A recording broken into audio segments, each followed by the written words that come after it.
You ever stare at a problem and just feel completely lost? Even when you know all the pieces are right there? Yeah, we've all been there. Today, we're going to unlock the very process our brain uses to get from stuck to solution. Let's dive into what's really happening inside our minds.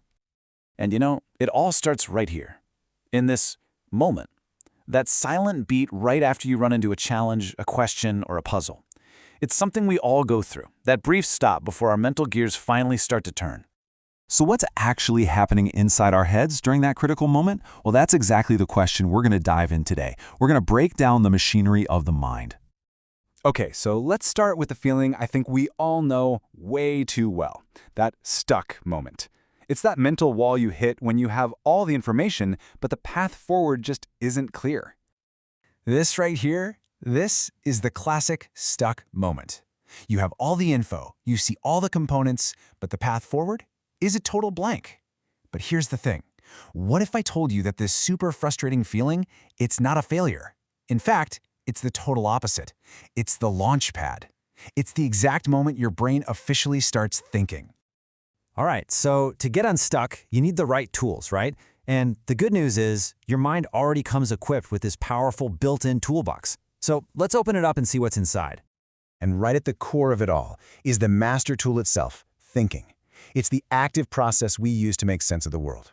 It's not just about passively observing things. It's about actively engaging with information to understand, to reason, and ultimately, to find the answers.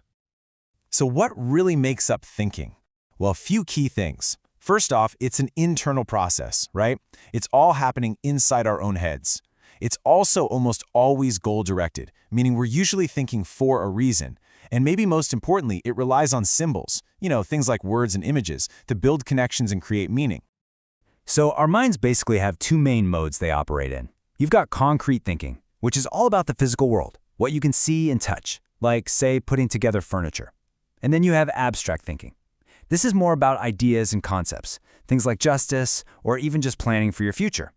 The cool part is we're constantly switching back and forth between these two every single day.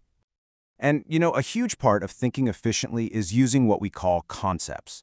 Just think of them like mental folders or filing cabinets. Instead of having to remember every single dog you've ever seen, your brain just creates a dog concept. This lets you instantly categorize new information, and honestly, it just reduces your mental workload. It's a ridiculously efficient system for organizing the world around you. Okay, so we've got our mental tools. Now what? Well, let's look at the actual process. How do we take these tools and use them to get from problem to solution? When we do that, our minds typically use two main forms of reasoning. First, there's deductive reasoning. This is kind of like a logical proof, You move from a general rule down to a specific conclusion. It's super precise. Then there's inductive reasoning, which is more like being a detective. You gather up specific clues to build a general theory. Like the example here, if you see a bunch of white swans, you might induce that all swans are white. It's how we come up with new ideas, even if, they aren't always 100% guaranteed to be right.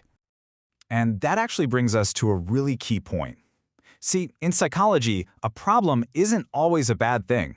It's really just any situation where there's an obstacle between where you are now and where you want to be.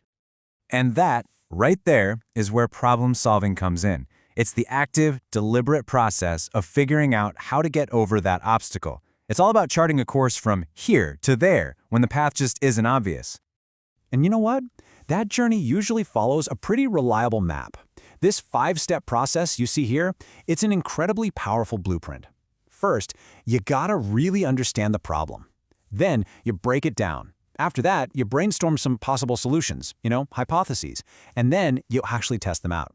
And finally, you look at the results and see if it worked. Skipping one of these steps is often the exact reason we get stuck or make a mistake.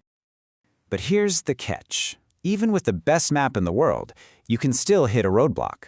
And sometimes, our own minds are our biggest obstacle. Let's look at a few common ones.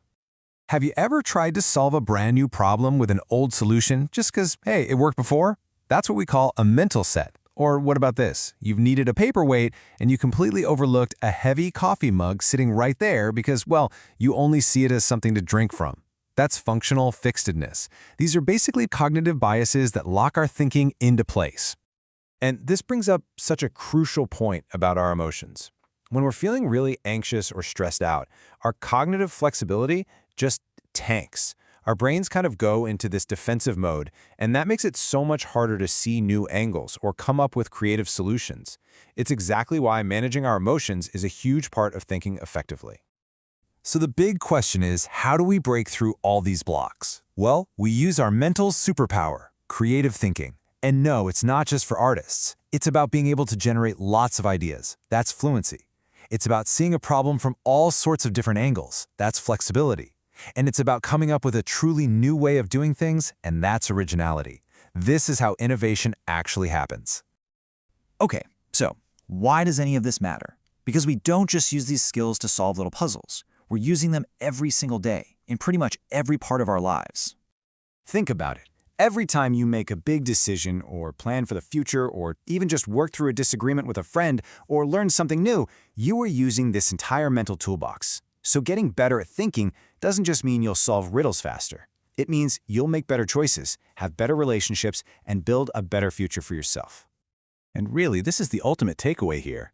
It's a really profound idea when you stop and think about it.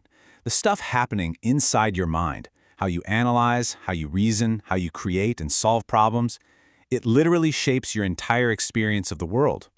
So the next time you face a problem and feel that, pause. What are you going to do with it?